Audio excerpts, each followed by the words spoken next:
What's up mga idol? So in this video mga idol ay nakaharvest ako nitong mga itlog natin sa alaga natin na manok idol.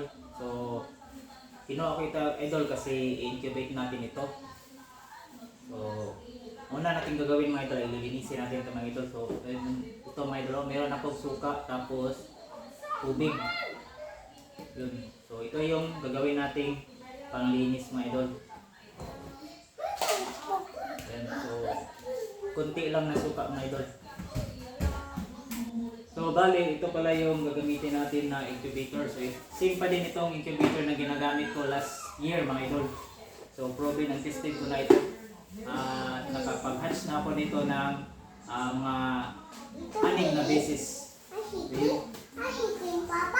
Chicken egg. So ito mga idol ay linisin muna natin itong ating mga itlog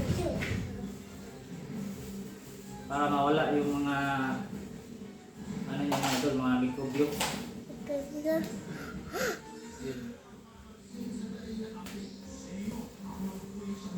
Mawala yung mga ano niya, mga dumi.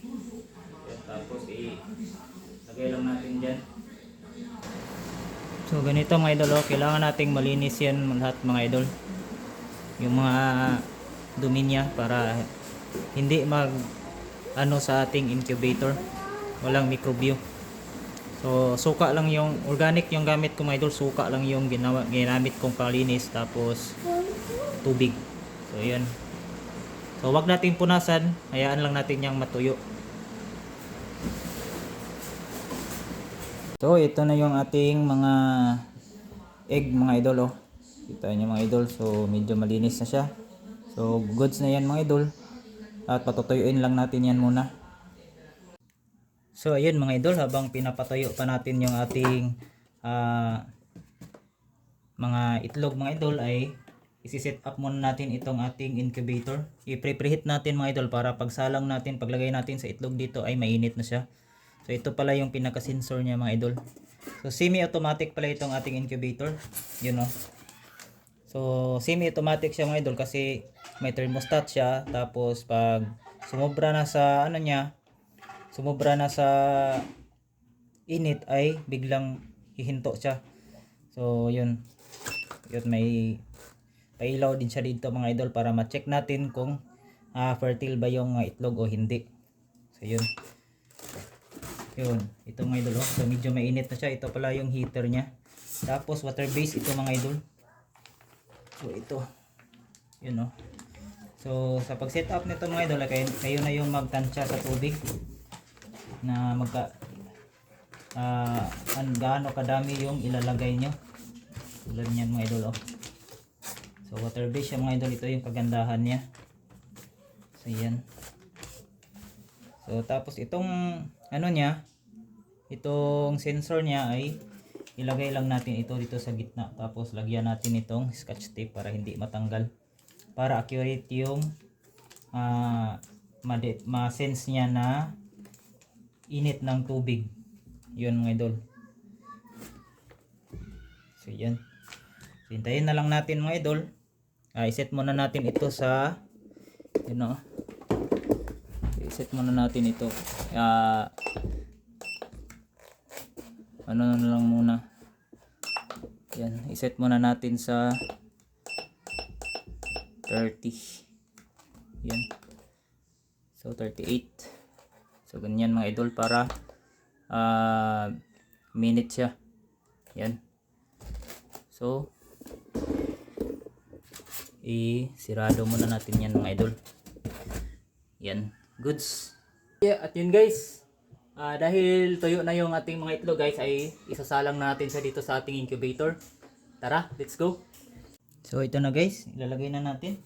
So kaya pala tinatawag na ito na semi-automatic mga guys, kasi ang automatic niya itong thermostat niya na magto-turn off siya pag sobrang init na or lalagpas na sa minimum na heat yung ating incubator.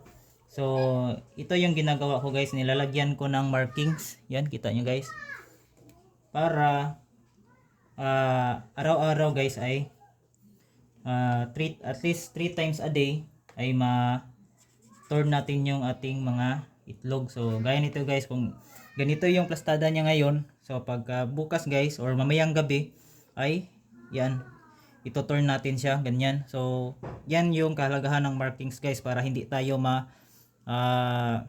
hindi tayo mag ano kung saan yung na turn na natin o naikot na natin, at yung mga wala, at yung mga hindi natin naikot. Yan guys, yun yung purpose nitong markings, kaya mamarkingan natin ito lahat guys.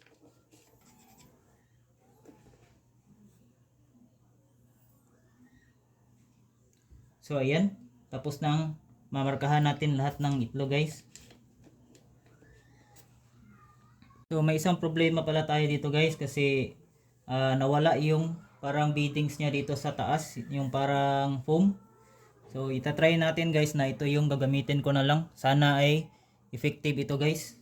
So itatry lang natin, kasi sana nga ay maging effective, kasi pag hindi guys ay masasayang yung ating mga itlog. Tapos itong spray, ito na lang yung gagamitin ko, kasi nawala yung may maliit kasi din itong spray guys. So nawala kasi matagal ko na hindi ito nagamit, hindi ko nakita guys. So ang purpose nitong spray guys ay para sa humidity niya. So kada bukas natin guys o ito-turn natin o iikot natin yung mga itlog ay dapat mag-spray tayo para sa humidity niya.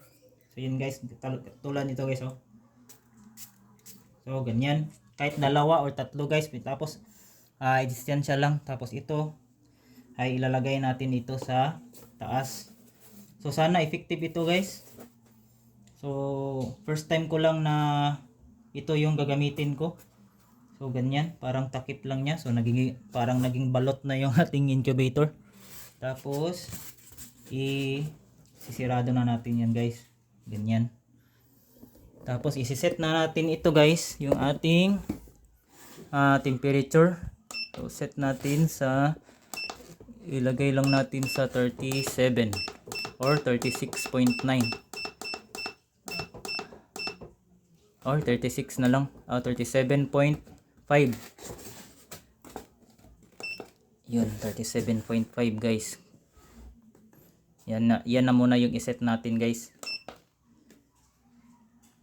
I-adjust na lang natin yan pag okay na ang ating incubator at mainit na talaga siya sa loob niya. So yan. So goods guys, okay na yung ating incubator, at araw-araw natin guys i-flex itong ating incubator para makita nyo ang resulta hanggang sa magpisa na yung ating mga itlog guys. So thank you for watching guys.